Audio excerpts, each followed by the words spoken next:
We are live. Yes, we're here. Cool. Yes. Well, welcome everyone. Welcome to another Facebook Live with Dr. Nelva Bryant. I am Greta Russo, and of course, this is Dr. Bryant. Dr. Bryant, will you please introduce yourself to everyone? Hi, everyone. I'm so excited to be here with you guys today. I'm Dr. Nelva Bryant. I'm a veterinarian. I work in the airline industry for Delta Airlines. I've been with them on staff since 2018 timeframe, brought on to help review and revise the policies for animal transportation. And I love that role. And within that role, I started noticing there's some things as far as preparing pets for air travel. I felt that information that needs to be shared to our pet owners, and also, to be honest with you, with my fellow veterinarians. So I started on this journey. I developed When Pets Fly and start sharing pet-centric travel education going from there. Greta joined me about a year later, and we have been Zooming with these Facebook Live events and going on from there. And I think the Facebook Live events actually was more Greta's idea, and we thought we were going to just share pet travel education to our pet owners, but it's expanded.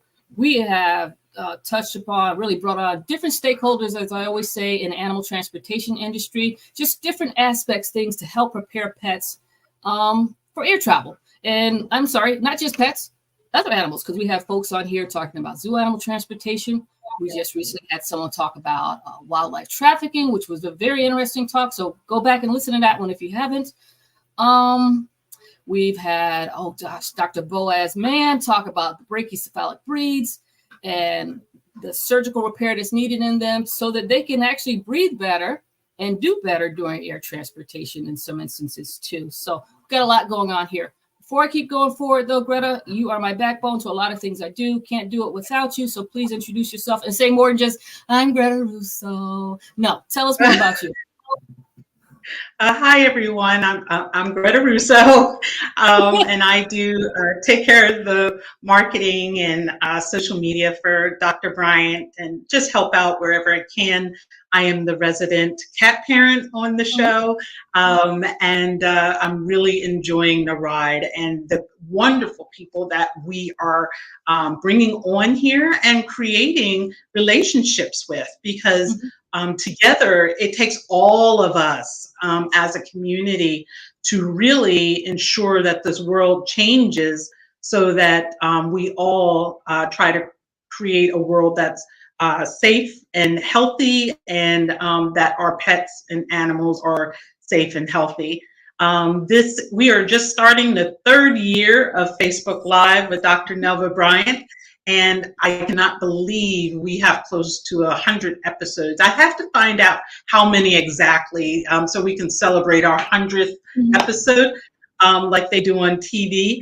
But to start off the new year, you see our fresh new look with our banner and everything. So we are slowly trying to catch up with the pros in the world. You know us, everyone. We're not the technically advanced people. But it took us a year just to get our coffee machine right. Yeah, and every time we use it, we laugh because we're so goofy. But you know, it's just us. Yeah, we're laid back. But yeah, so I'm loving the growth. I'm loving the adventure, and you know, it's like there's always a reminder in the world of everything that you're saying, and it's like I'm sure America knows, and especially our fans, that Dr. Bryant is the only veterinarian in the airline industry in America, and there's just so much to do and to change for one person. So I'm so glad to be a fly on the wall as she takes on all of these changes. But I know, you know, Dr. Bryant, you always had utilized the term of pet-centric in your philosophy, in your practice. But you know what? I know last week we announced how you became certified as fear-free, and it was like everything you always were and everything you always did, it just lined up perfectly with the fear-free program. And I am so excited to bring on Dr. Marty Becker, who is the founder of the fear-free program. because was like a match that was made in heaven. So I'm looking forward to this great conversation.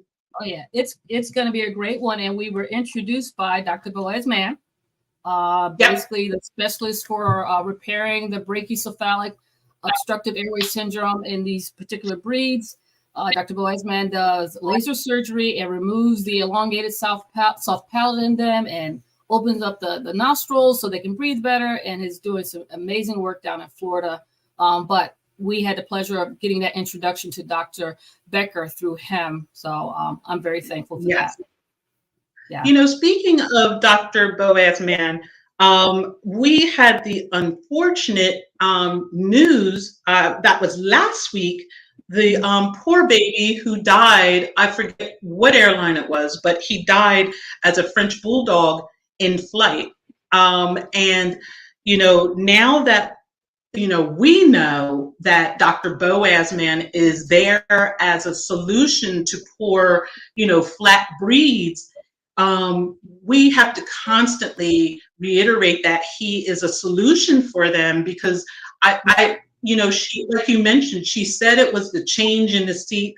I don't think it was that. You don't think it was that? Yeah, and just back up a quick second. It was an unfortunate situation. A French bulldog, and I don't think it died recently. I think it may be a year ago, but it's a lawsuit now that's on the record.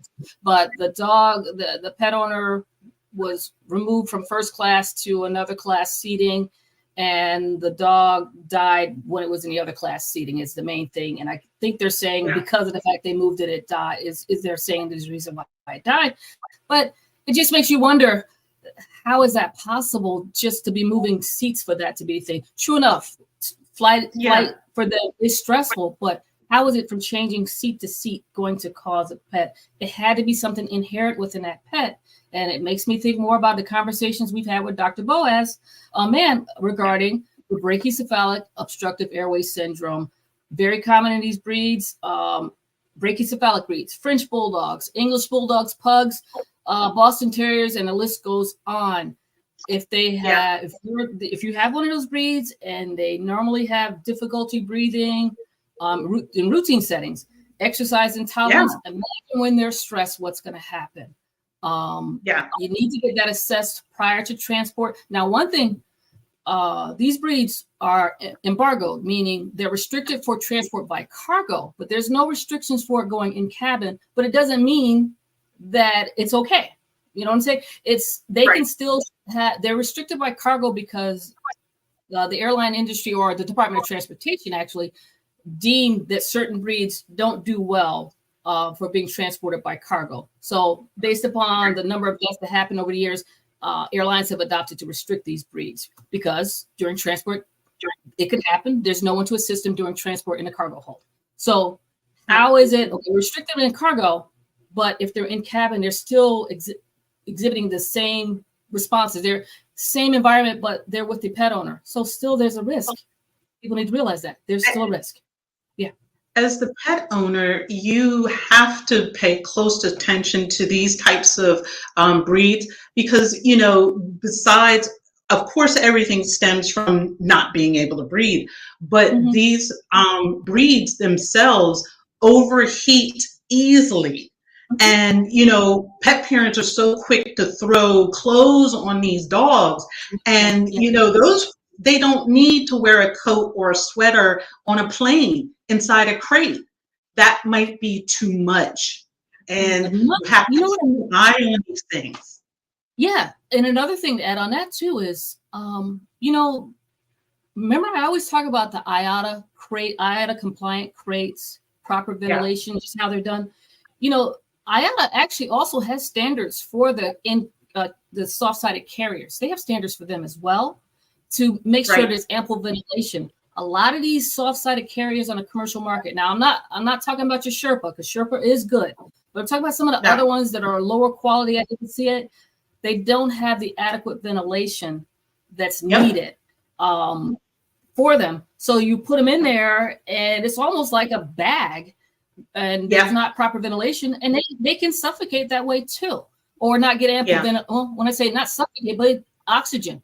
they not get the ample oxygen that's needed and then succumb to problems based upon that. So you need to consider all of it. You know, for when I say IATA compliant for cargo, for crates by cargo, we also start considering also IATA's policies and regulations for in-cabin transport as well. Yes.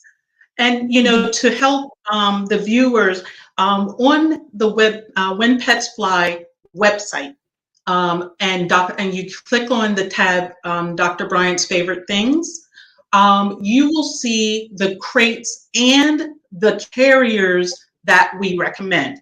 So for the hard crates, we definitely recommend Pet Express. They're here in America. Absolutely fabulous. You cannot go wrong. The quality is completely there. Please exchange whatever you have and pick that up. And if you're outside of America, we recommend Magnum, and they are a very good hard crate as well. And both of those meet IATA standards. And then for the soft-sided carriers, we recommend too, that is Sherpa as well as Sleepy Pod.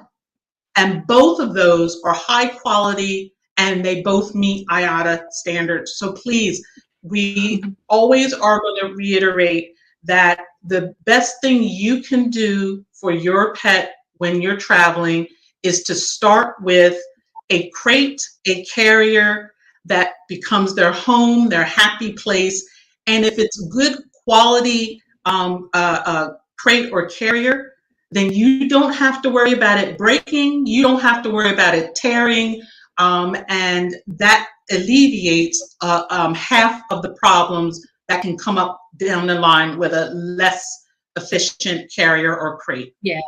But remember, we said beforehand, and the problem, I'm sorry, let me just add real quick. The problem is the fact that most of these carriers on the market, and it's either the soft-sided carrier or even the hard-shelled ones, the rigid ones, they have on there that they're airline compliant, but actually they're not, because the airlines follow IATA. So if anything, they should comply with IATA, the International Air Transport Association's their standards.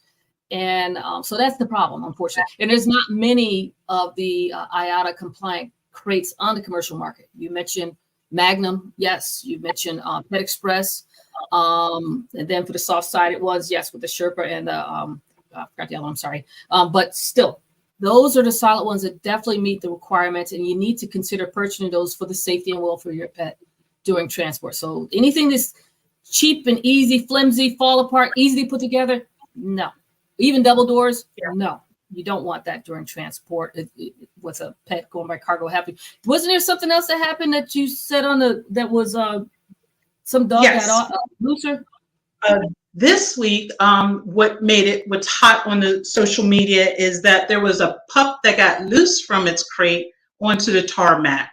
And, you know, we were in conversations with people on social media, and so many people wanted to blame the airlines. And we have to say, not just because Dr. Bryant is an airline employee, but it's not always on the airlines.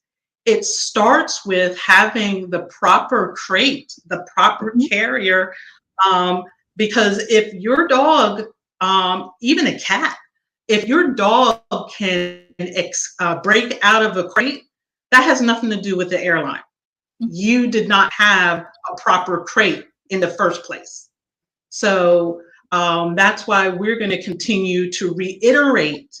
It is so important to start off with the proper crate and carrier for your animal. Oh, yeah, definitely. So, we're just going to keep saying it over and over. We're going to keep going over and over with it. I think the more we hear it more, and then it finally sticks in what's needed to prepare a pet for air travel. Again, complying with IATA as far as a crate. Then also make sure that pet is acclimated to being confined in that crate too, because then they maybe won't try to break out. You know, again, so that there's a piece in there as well. So just really preparation, pet-centric preparation tips for travel. That is what's needed, and that's what we share. Absolutely. Well, let's bring on our guest today. And I'm looking at his tagline on his thing. Let's bring on Dr. Marty Becker, which most of America knows as Dr. as the America's doctor, not the love doctor. I better explain that, hadn't I? Yes, please. I think here it is in the Me Too movement. This is actually, I was in veterinary school in the 70s, and unlike Bill Clinton, I inhaled a lot. Cheech and Chong were like my inspiration, and it was a crazy time. There was a lot of smoking and drinking and playing backgammon and poker, and it was a disco era. And I loved disco music, and I happened to have a very good collection of disco records. So I had to have a handle. And so probably in one of those nights when we torched up, somehow the Love Doctor came out, and I was feeling playful today. So that's my 1976 disco handle. I love it. There you go. Love it. I love it. Well, I told you know, earlier. Dr. No, I was gonna say, I told you Marty, earlier, my dad used to be a DJ. It was Disco 747. I love disco as well. So I actually, did you dress up as a disco person yesterday for Halloween? What'd you do? I should have. Yeah. We had a. People are going to get to know a different Marty Becker right now. I'm telling you. My daughter, our daughter, Mikkel, I've been married to the love of my life, Teresa, for 45 years. Teresa, are you downstairs? No. Oh, thank God. So I can get away with stuff. She had a prom themed baby shower. And so you were supposed to dress up, and I was Pimp Panther. Okay. All right. I like that. Yeah, so there was an edible involved. Let me tell you, no shame in this. I mean, we come from Washington State or Oregon. No.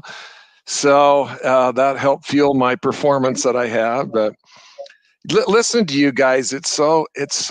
You guys have a great banter. Like, we're watching some show on Netflix now that's called. I can't think of the name of it. There's a rabbi that's dating these two sisters are in this podcast, and it's so funny.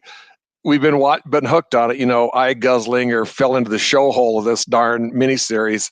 And I love the banter you two have is just precious, and I can see why you're growing, and what an important thing. Tell you're passionate about it. And hey, by the way, Doctor, I am a Delta 360 flyer, and there's not too many of us. So I don't know, maybe you got insider information, but I'm getting close to 6 million miles on Delta. Oh, goodness. Wow. Okay. Yeah. Good. So that's I love Delta. Love Delta. Yeah. Mm-hmm. And not that long ago, I'm 70 now, so I'm getting a little forgetful, but 2 to 3 months ago, I was in one of those concourses in Atlanta, Hartsfield, and it was one of those where the plane is right at the center of the concourse, so the jetway is really long, down this way. And I was boarding early, and I could smell anal glands when I boarded the jetway. There was no doubt about it. And I got on there, and there was somebody there with a pet, and that soft-sided carrier, which is not the one you're talking about. It was not Sleepy Pod. I can't remember the name of the other one. Sherpa. And that thing was bouncing up and down like a Mexican jumping bean. And I introduced myself to her, and want to know if there's anything we could do. And she goes, "Well, my veterinarian gave me something." Like, I already knew what it was going to be. Sure enough, ace promazine. And I said, you might think about getting a different veterinarian, because there's nothing, fear-free. You just went through the protocols. There's 2 hours of sedation protocols, and ace promazine is used in combination with other drugs in certain situations, but not by itself. And so this pet was hyperreactive, and it was just a horrible flight for this pet. So I found somebody that was fear-free certified in her area that could give her better advice on flying with her pet next time. That's for sure. Oh yeah, definitely. Well, you know what? I was saying with Greta, we need to talk more because I want to see what we can do. We need more options for transporting pets because trust me, the majority of them are just pulling out trazodone, gabapentin, and thinking that's it. But what about some nutraceuticals, something else that's going to be easier for them to deal with? It's not going to be a side effect of being sedation. We don't want that during transport. Yeah, there are some, you know, fear-free is like, when you think of a fear-free protocol, there's we know there's a medical record and then there's an emotional medical record, and so they're two separate things, but they're also together, and so each pet is different.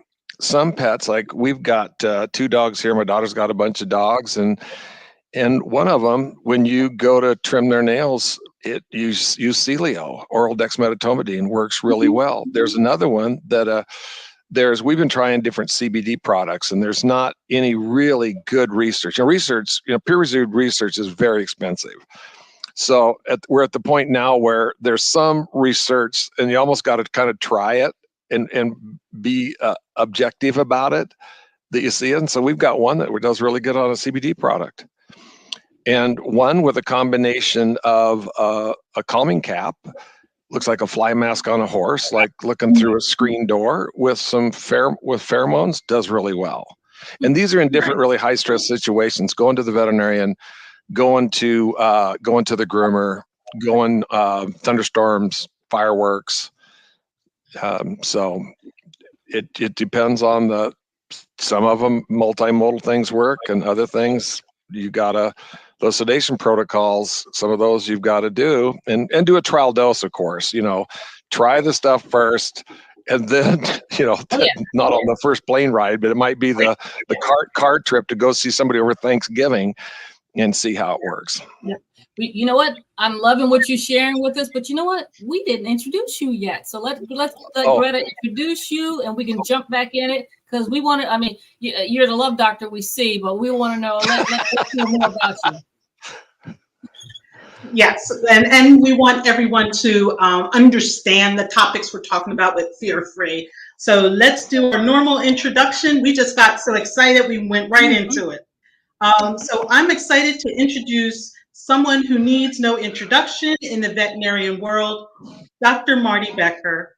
As the founder of Fear-Free, Dr. Marty Becker has dedicated his life to advancing pet health and well-being, transforming veterinary care by focusing on reducing fear, anxiety, and stress in pets. Known as America's Veterinarian, Dr. Becker was the resident veterinarian contributor on Good Morning America for 17 years. He's also an accomplished author, having written 23 books, including 3 New York Times bestsellers. Dr. Becker is passionate about sharing his knowledge, having lectured at every U.S. veterinarian school, and continuing to practice at VCA North Idaho Animal Hospital. Everyone, will you please help me welcome Dr. Marty Becker? That's sweet. Hey, do you want to know how I'm loving this thing. Do you know how I got the name America's Veterinarian? Yeah. So I'm on Good Morning America for 17 years, and I knew Dr. Mehmet Oz when he was at Columbia University. Before he was on Good Morning America, he wrote a #1 New York Times bestselling book called You, the Owner's Manual.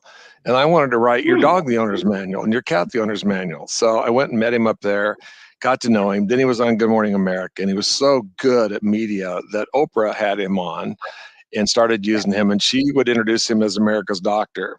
And then when he got his own show, I was the resident veterinarian also on the Dr. Oz show, so they started to introduce me as America's Veterinarian. So it's not that I'm a below average veterinarian that happens to have a great title.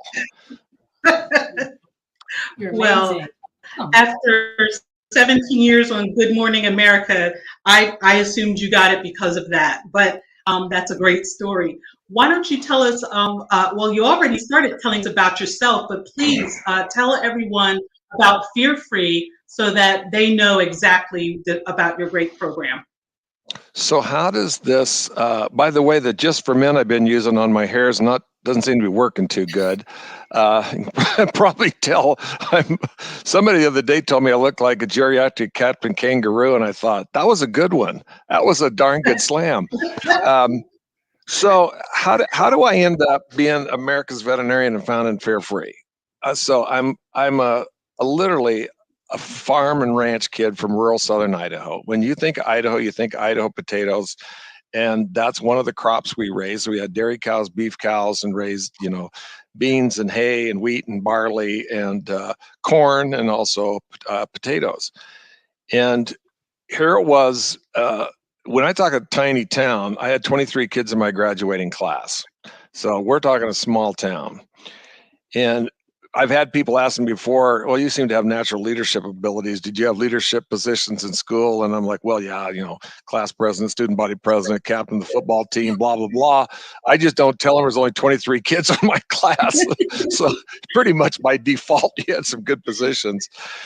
But I remember in 1963, so I would have been 9 years old, and there was a blizzard. It was in February, and the ground's frozen. The snow's blowing horizontally about 70 miles an hour across the frozen potato fields.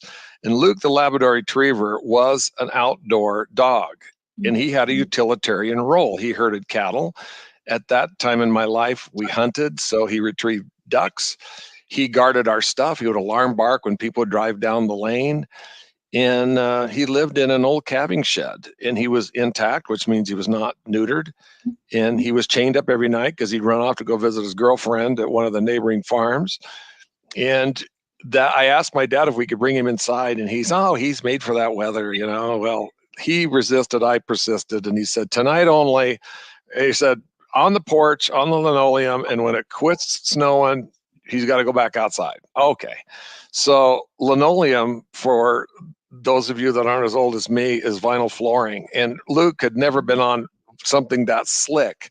So he goes up there, he falls down because he braced and then collapses because it's slippery.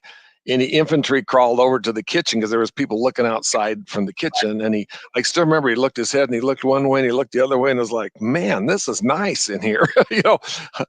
I've been out in this calving shed out here with straw bales, and you guys are in here. And God, he rose to his feet and went flying around the house. He got the zoomies, and then he come up and did the lab leaner thing against Dad. And then he got the zoomies again. He flew up on the couch, and his old tail was beating on the side of the couch like a pentameter, and boom, boom, boom. Oh my God, look how happy Luke is, Well, he never left. He became an indoor-outdoor dog. And there was a migration of biblical proportions about that time. If you grew up rural, barnyard to backyard to bedroom. If you grew up urban, your dad probably had a Sunday afternoon doghouse project, and they moved from outside to inside to underneath the covers. And so then that's when the human animal bond really had life breathed into it, because you need intimacy, you need close physical contact, prolonged contact to have the bond. So that, when I went to veterinary school to be a dairy practitioner, so I'm not sure, Dr. Nelva, if you changed careers, probably, I'm sure you did. You didn't plan on working with Delta, I did. But I was going to be a dairy practitioner from age 6 to when I got into veterinary school at 20. I got in young. And the dean gave a talk on the human animal bond. And I'm like, oh my God, I want to do this. And so my dairy career lasted a half hour. And now I'm a companion animal practitioner. He asked for volunteers for the People Pet Partnership. And I went from the back of the room to the front of the room with other people to volunteer.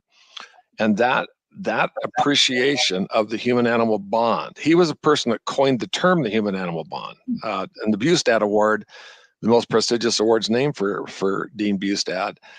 That led to Chicken Soup for the Soul books. That led to getting on Good Morning America. And then that kind of started everything, really, was that. So now over the course of that time, wrote books, did TV, been owned all or part of 7 or 8 hospitals. And I'm 55 years old and thinking, I think I'll slow down some, travel all over the world, enjoy this Northern Idaho horse ranch. And I was at a veterinary conference on Vancouver Island in Victoria, in Canada. And Karen Overall, the Board of Behaviors from Penn, gave a talk. And I went to the talk and I sat in the back of the room, caught her on the way in. Can't wait to hear your talk. And the truth was, I told Dr. Overall I couldn't wait to listen to her talk. I couldn't wait to leave because my wife was in Victoria with me, and we were going to go out and have an early dinner, have a good old Canadian beer, beat the rush. Well, it changed my life. Her first sentence was, "Fear is the worst thing a social species can experience, and it causes permanent damage to the brain. That those of us in veterinary medicine are causing repeat severe psychological damage to pets by what we're doing or not doing. Fear causes, behavior causes a physiologic response, so behavior is medicine. Fear is caused by something painful or something disturbing. You trim nails too short. Everybody listen to this will know this one. You trim nails too short. That's painful. Now the pet sees the nail trimmers, or you're even thinking about trimming their nails, or you go by the place where you trim their nails, whether this is in the veterinary hospital or at home, and they are in full fear, anxiety, and stress. A syringe used in a veterinary practice, blood draw, injection of Cerenia for nausea, which is painful, long-acting antibiotic, vaccinations, all painful. Now the pet sees the syringe, that's disturbing. And in conclusion here, what she said, this is what really got me. She goes, all pets are the equivalent of a 1-year-old child. All animals, not just pets, I should say all animals. They are taken against their will for healthcare, she called it. They have zero idea why a procedure benefits them. How would, giving you microchip ID, how would they know that benefits them? Or vaccinations, or putting an otoscope in an ear that looks like a fire pit, or wiggling a broken nail, or examining an arthritic joint. They don't know why this benefits them, or cramming a pill down their throat. Number three, they don't have anticipation of, they don't have the time concept. You know, when we get a COVID shot or flu shot, okay, I go to the grocery store, to the pharmacy, they, sign the papers. It's, in and out in 30 minutes. The actual time when they do it's 10 seconds, right? Well, they don't have that concept of the relief of fear, anxiety, and stress or pain if it's moments away. And finally, they can't flee the threat. So I left there. I had a few Canadian beers, and she said, if fear is the worst thing they experience, I thought, fear-free. What a fear-free? That kind of catchy. Well, that's how it started that same night. And then we went back to boarded veterinary behaviorists for 5 years. So that was 2010. 5 years in proof of concept. How do you actually do this? How do you take the pet out of petrified and put the treat into treatment? So the Fear-Free Advisory Group, now all these years later, there's 256 people. We need to get you on this, Dr. Nelva, with your expertise. There's 65 board of behaviorists. There's 20-some PhD behaviorists.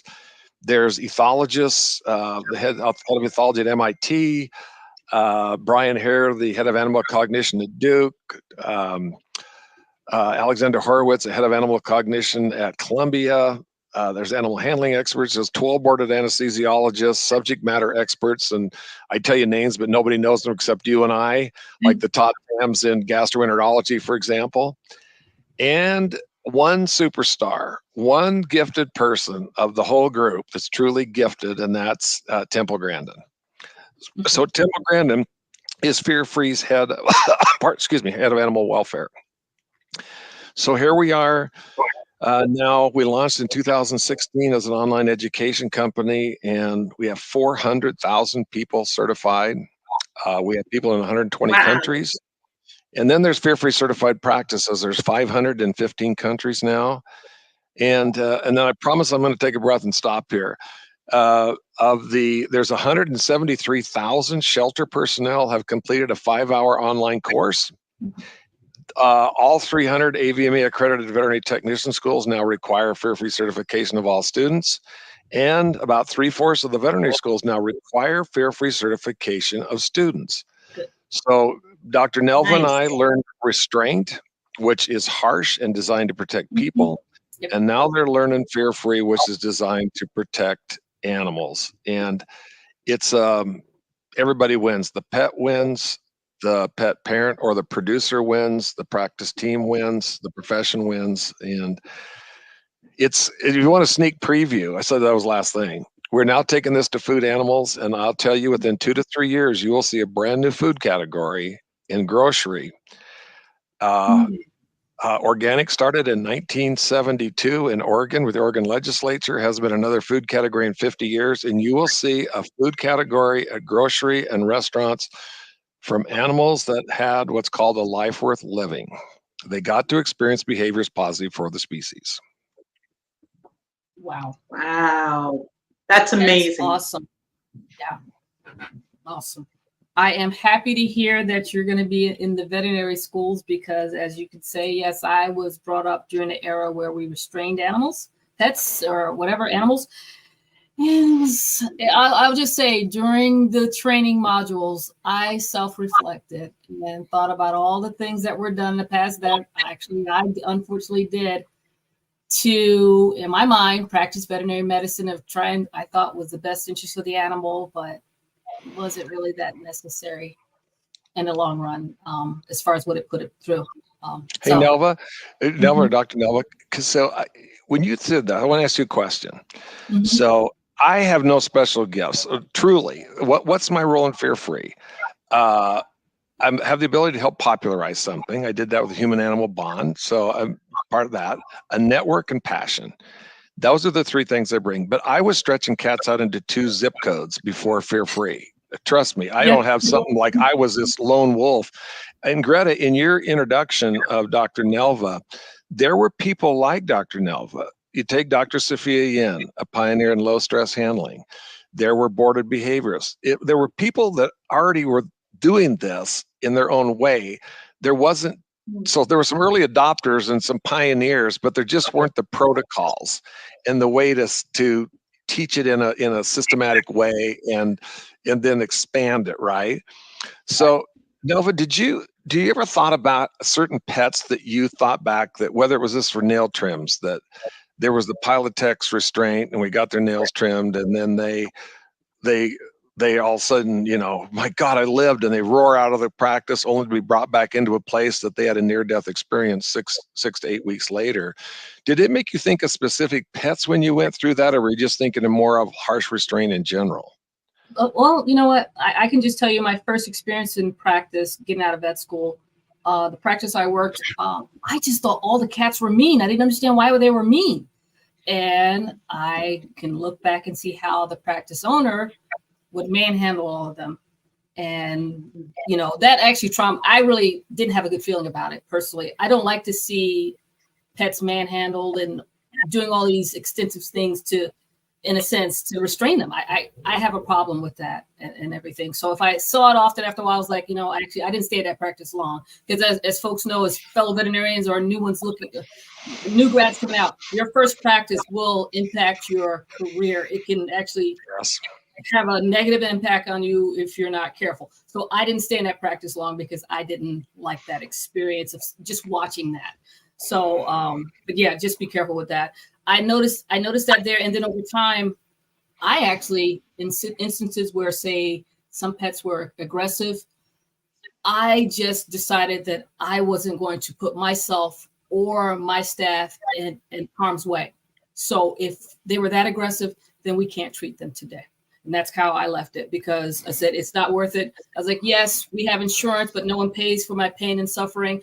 No, I'm not going to subject anybody to grabbing a rabies pole. Because you remember, this is the days with the rabies pole, all these different 100%. things.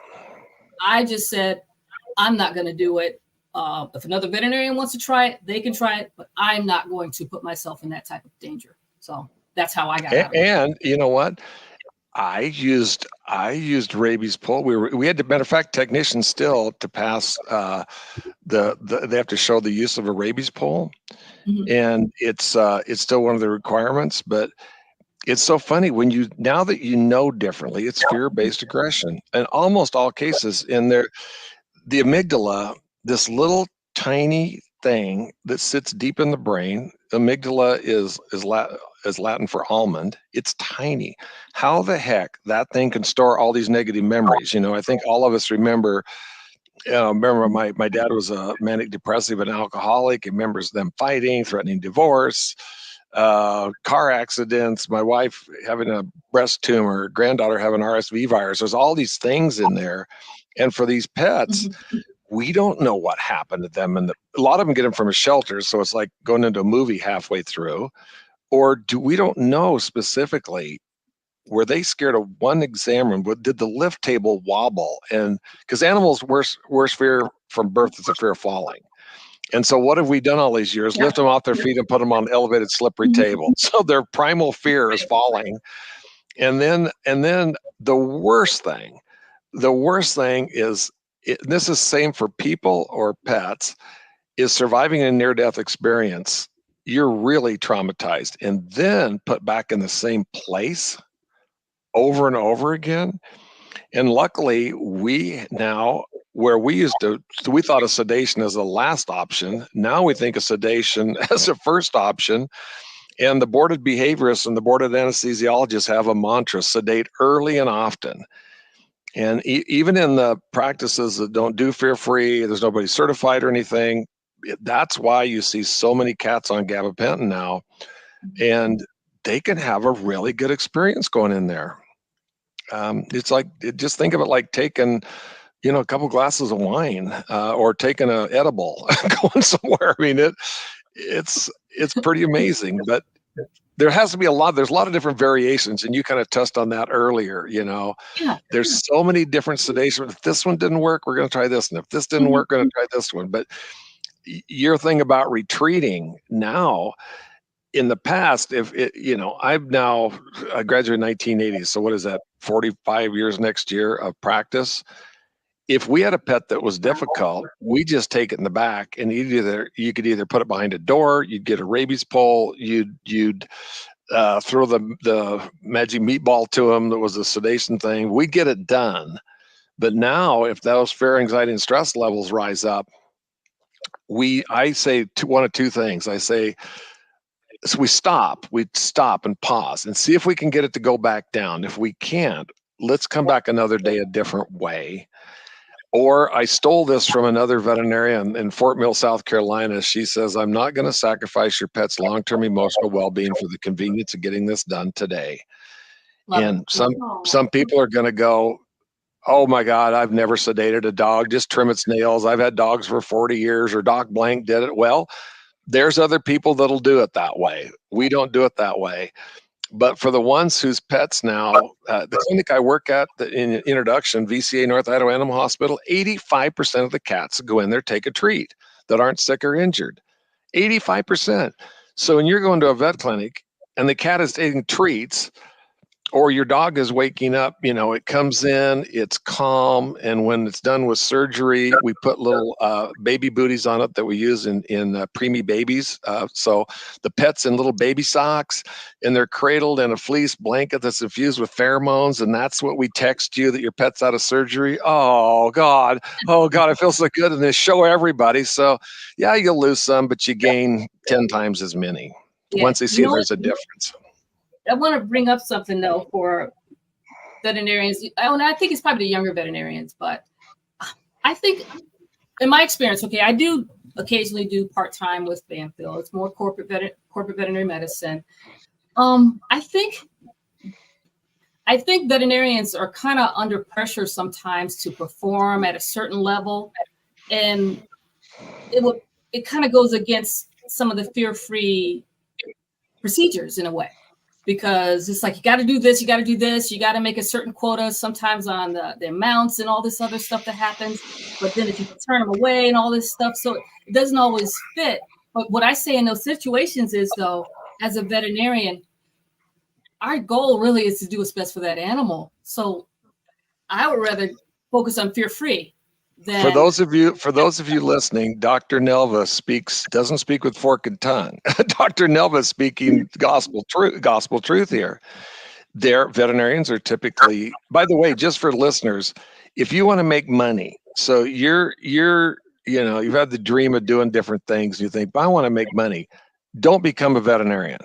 It is not for most people. It is not there's so many much more ways you can make a lot of money. And in veterinary medicine, even though it seems so high, I have a sister that's a physician. It's actually a great value. But if I was outside and I went to a VCA hospital right now, and 2 Scout radiographs run through their proprietary software is $1,100. Mhm. It's expensive. You know, because usually have humans, we have insurance, and this other stuff's out of pocket. But what Dr. Nelva is saying, you know, there's certain quotas you're supposed to make, and there's two. So you're kind of new to Dr. Nelva, to Fear Free, and I will tell you a couple things. So we're a science-based organization. We have a head of research who's double boarded in behavior in North America and Europe. We have a scientific review panel, and I must have ADHD. I've never been diagnosed, but I don't read studies. I read the conclusion. You know, I want to know what the conclusion, a little tiny nut graph, right? And we have over 300 studies on the fearfree.com website. If you want to know, we can tell you what colors of pets like best. We can tell you what fabrics they like best. We can tell you what LED light spectrums they like best. We can, you know, on and on and on. We know a fear-free exam done really well takes 26 seconds longer than a regular exam. But it's like anything else. Dr. Nelva, your first spay was probably like mine, where it took an hour, and then it's down to 15 minutes, you know, or 10 minutes, depending if it's, you know, what you got on the table in front of you. But it takes a little while to get to learn it. But once you've got it down, and the whole staff is, so the pet parent has to deliver a calm pet, first of all.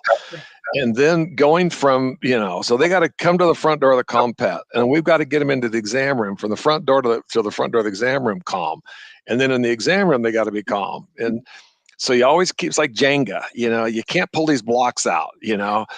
And the exam is actually better because there's not somebody's using a distraction technique. And so you actually get to do a better job, a more thorough job of doing it. But there's definitely a learning curve to it. Yeah. And also the other thing you hear is it costs too much.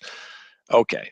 The pet parent gets the carrier out, the ones you described, not the night before, the morning of, but a week before, and starts giving high value food rewards. And you start the pheromone magic carpet ride, carrier, car to clinic.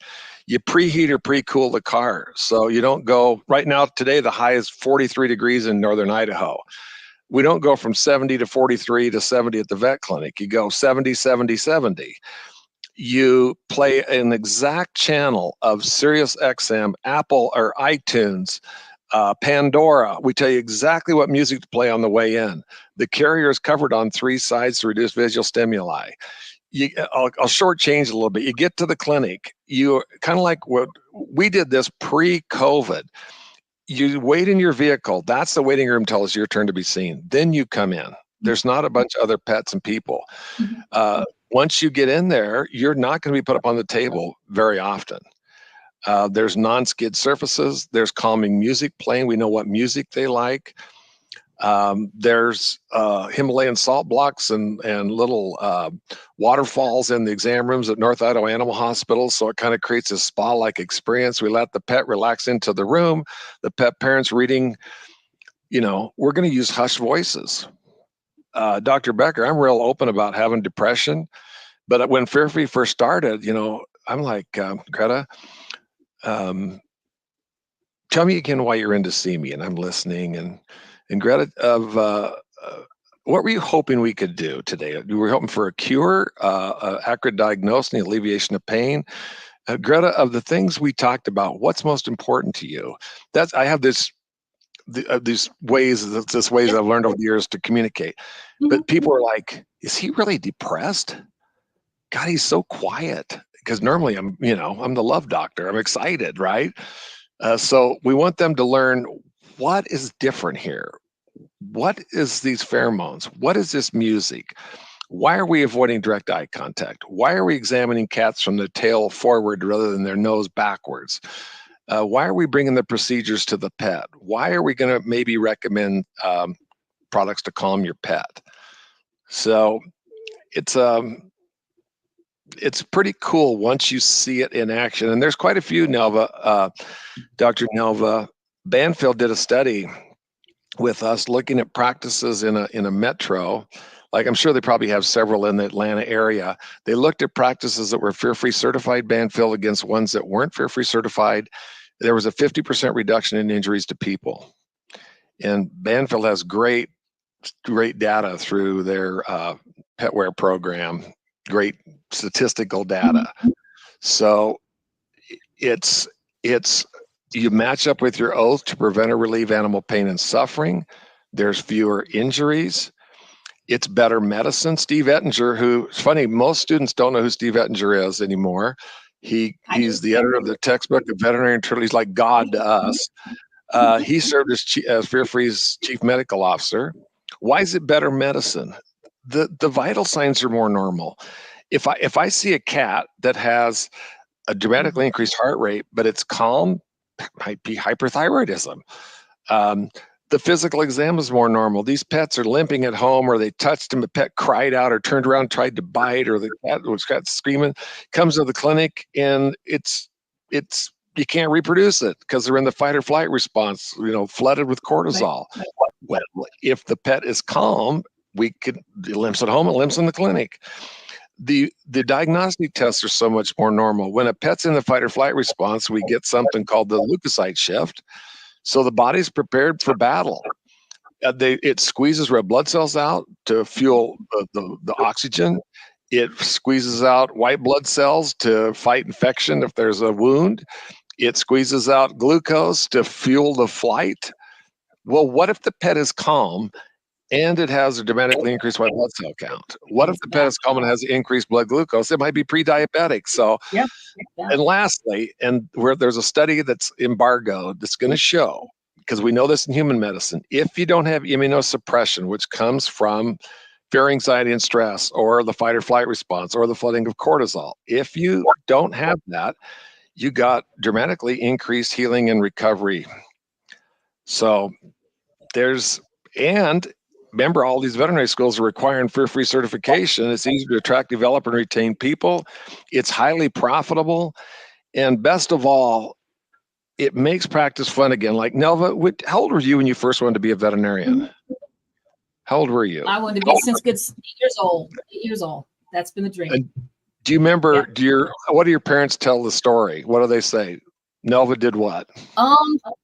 I was always probably the kid. I wasn't a normal kid. I was always by myself playing. I wanted animals. I had hamsters. I had rabbits. Well, we couldn't have dogs. And then we had, so I've always loved it. It's always been my thing. You just gave me that. God, I got that whole body shiver where I got more hair on my back than I do on my head now, but I got that whole body feeling good. Just hearing you tell that story, because that's so common that I love animals and I want to help them. And really, you want them to love you back. Like, we live on a horse ranch, and I love horses, and I want them to love me and feel safe around me. So that's probably the biggest benefit, is when they don't feel like they're going to be harmed or killed.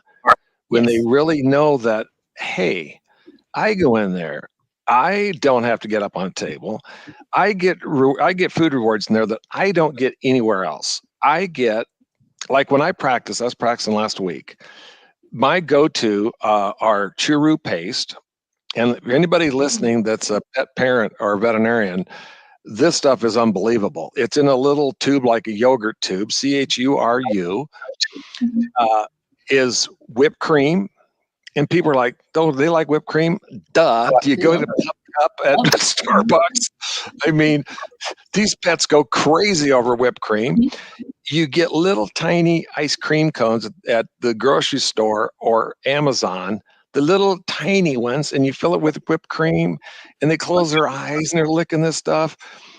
Easy cheese, peanut butter, any of the deli meats are really good. And I tell you, I'm giving the cat little hot baby shrimp, and the dog is getting hot deli turkey slices or string cheese. I mean, hell, I want to go back there. So they always say the way to a man is through their stomach. The way to these pets is to have them hungry, unless it's medically contraindicated, have low levels of fear, anxiety, and stress, and have treats that'll knock your socks off. Yeah, I agree. Love it. Wow. Well, look, Hey, I have by the my way, two behind me right now too. Yeah. I gotta give you guys a compliment. Okay, Uh-huh. at the risk of this, you guys are so attractive, and you got beautiful smiles, and just like you guys, you can just tell you guys love We're what you not love. related though, even though there's times people think we're related. We're not related. We're just really good friends. We developed a really good Just relationship. She is my backbone beautiful, to everything I do. Yeah, beautiful thank you. smiles. Yeah. Thank you so much, Doctor. You guys got great names. I went back to my 50th reunion a couple years ago, and I walk in. Remember, 23 kids in my graduating class. I think there's 17 of us left, and they're going, Wow. Farty Pecker's here, and I'm thinking, oh God, you know. That was probably third grade, the first time Farty Pecker got out there. You know, I don't have a cool name like you guys. Oh no, I love Doctor. I love that. I love that. That's really nice. Gosh, Dr. Marty, this has been awesome.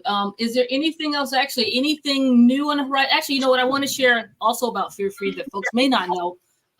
I love the fact that you have Fear Free has also spread into pet sitters for a certification for them, for boarding and grooming facilities. And I may have missed another one. I'm sorry if I did. Well, we wanted to cover the ecosystem. Mm-hmm. So trainers, groomers, pet sitter, boarding and daycare, dog walkers. So by the way, Fear Free Shelters is complimentary to all shelters and rescue employees and volunteers. Fear Free is complimentary to all veterinary students, faculty, staff, all veterinary technician students, faculty, and staff. Fear Free Happy Homes is complimentary to all pet parents. And we're not Pet MD. We're not one of the sites that's the best for medical information. There's other places that are really good for that. But anything about the emotional well-being of animals and about enrichment, we're the site to go to. Fear Free Happy Homes. And I'll tell you one thing that's coming is we have courses for equine, we have courses for avian, we have courses for small mammals like guinea pigs, hamsters, rabbits, but it's coming now for animals used for food or fiber. And there hasn't been another category of food since 1972 when the Oregon legislature codified requirements for organic. So that's over 50 years ago. But if you want to see something interesting, look at the 5 freedoms of animals and the 5 domains. These were developed in the UK and in Western Europe. And they're so far ahead of us there on the emotional well-being of food animals. But remember, Temple Grandin's our head of animal welfare, and Temple says fear free is the verb. So I was on a call the other day, and Dr. Nelva, this will ring with you. Probably the 2 top veterinary schools in the country, and they're not my alma mater, by the way, is UC Davis and Cornell. They're known internationally as like really top. And there's others that jockey in there, but we had a Zoom call with probably 100 people on it. There were people from several people from UC Davis and Cornell and Colorado and Iowa State. And then the world's largest grocery store chains and the associations like the National Cattlemen's and Beef Association, National Dairy Council. We're going to create a food category from animals that have what's called a life worth living. And that means they get to experience behaviors positive for the species. So as Temple puts it, you know, Temple's been involved a lot with animal handling. So animals have a good death, but they're going to have a good life. And it's not that everybody's going to be that way, but millennials and Gen Z, they want to see animals have a better life. And California Prop 12 passed with 70% mandating a lot better treatment of animals for whether animals raised there or sold in California. So it's inevitable. But, you know, hair back when Karen Overall gave that talk, did I think we'd be in 120 countries? No. Did I think we have a really good relationship with AHA, by the way. I really like practices that are AHA certified and Fear Free certified. Would I think that they would teach in veterinary schools? No. And my wife and I, we've been married 45 years. This is all for philanthropy. We're going to give almost all of it away. And hopefully we can endow chairs in behavior and put up kind of practices or things of excellence, like centers to improve animal handling, and then a center somewhere to focus on the dairy industry and things like that. So the Lord's been good. I'm telling you, it's just we're able to do well by doing good, I guess. I love it. I love it. Well, and it's all amazing. I'm so honored that you're here with us today, Dr. Love, the Love Doctor, Dr. Becker. I am so happy that you joined us, and I definitely want to keep in touch with you. I want you to come back again next year on our session, because we're going to continue going on. I want you to come back and give us some updates. Maybe we'll be closer to this life worth living venture. But I am so happy you're here, and I am personally going to keep going further with the fear-free trainings to get to the elite level, and I want to see how we can incorporate fear-free more into pet travel. That's what I want to do. Anything. I just love what you're doing. What you're doing. I mean, would you agree? There's only. This is not my original saying, and I don't even remember where I first heard it, but there's only one greatest pet in the world, and every family has him or her. I mean, I got my one little dog over here that's usually in my lap. He's sitting in the chair next to me. But it's interesting. They were at one time were animals on the farm. Then they became family members. Then they became children. In the latest study, millennials and Gen Z say they consider them life partners. So my daughter, who's 39, is married. My son is 34 and has been with the same girl for 7 or 8 years. That's amazing. By the way, I saw the Instagram question about Dr. Marty. There's a Dr. Marty and a Dr. Becker, and neither one are me. They are both holistic veterinarians that go by names. So there's some confusion sometimes. I know both of them quite well, but I'm not the Dr. Becker they're thinking about that has the food, or they both have food lines, nutrition lines. So this came in as a question through Instagram, and I said that I would ask it. So I was like, he does so many things. He might be the one with the food. So let me ask. No, it's Marty. There's Marty Goldstein and Dr. Karen Becker. So they go by Dr. Becker and Dr. Marty, which maybe is because I used to do TV. Who knows? Yeah. We have to incorporate Dr. Love somewhere in here with you, though. So that's what's going to set you apart. I have never on anything ever put that down. So maybe I'm getting loving it. Too crazy as I'm getting to be 70, I guess. No, that's so cool. I love it. Yep. Well, we had going back blessings to you guys. We had a few folks chime in. Greta, I don't know if you can see it on the comments, but we had Wagtown saying they love this, and Andrew Valpy said hi. Marty. Yes.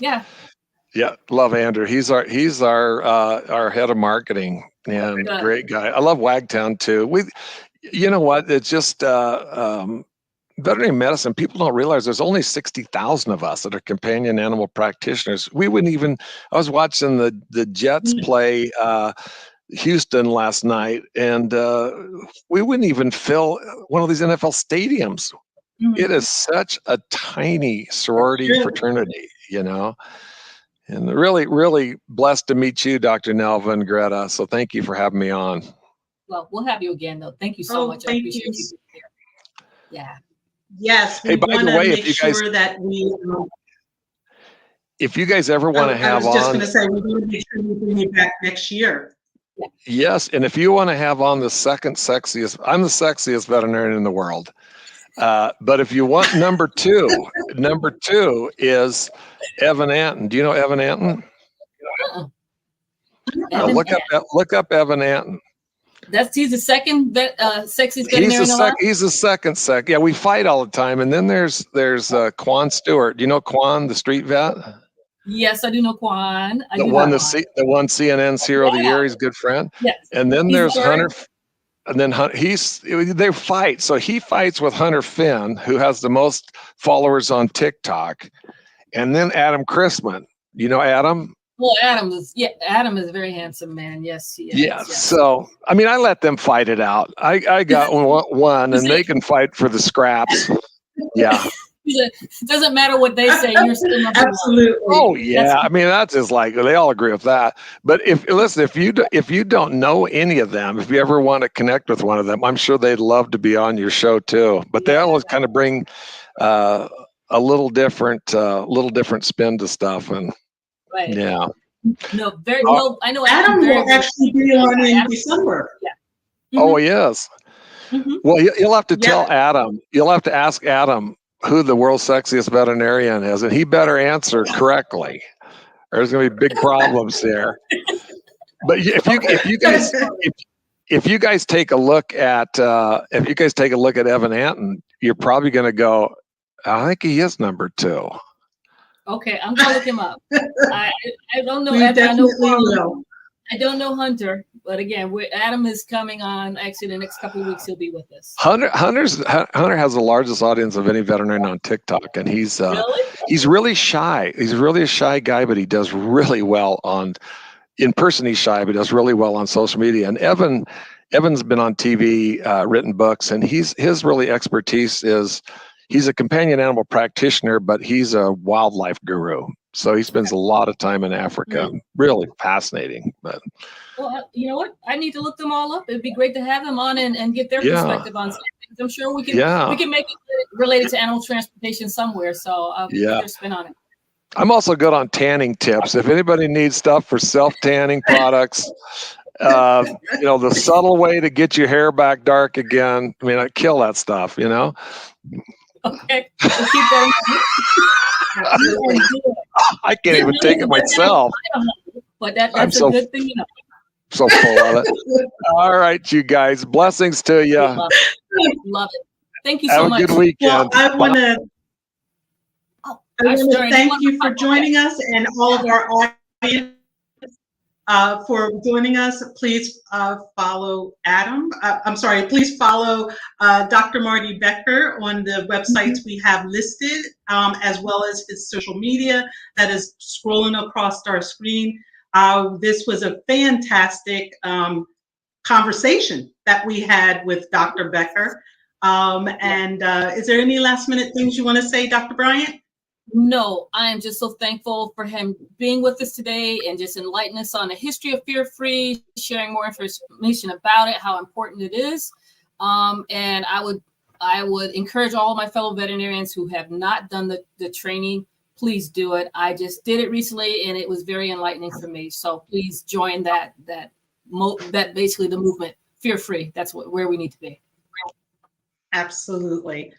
Well, everyone, you have a fantastic weekend. This is a new month, November. Enjoy November, and we look forward to seeing you next week. Bye-bye.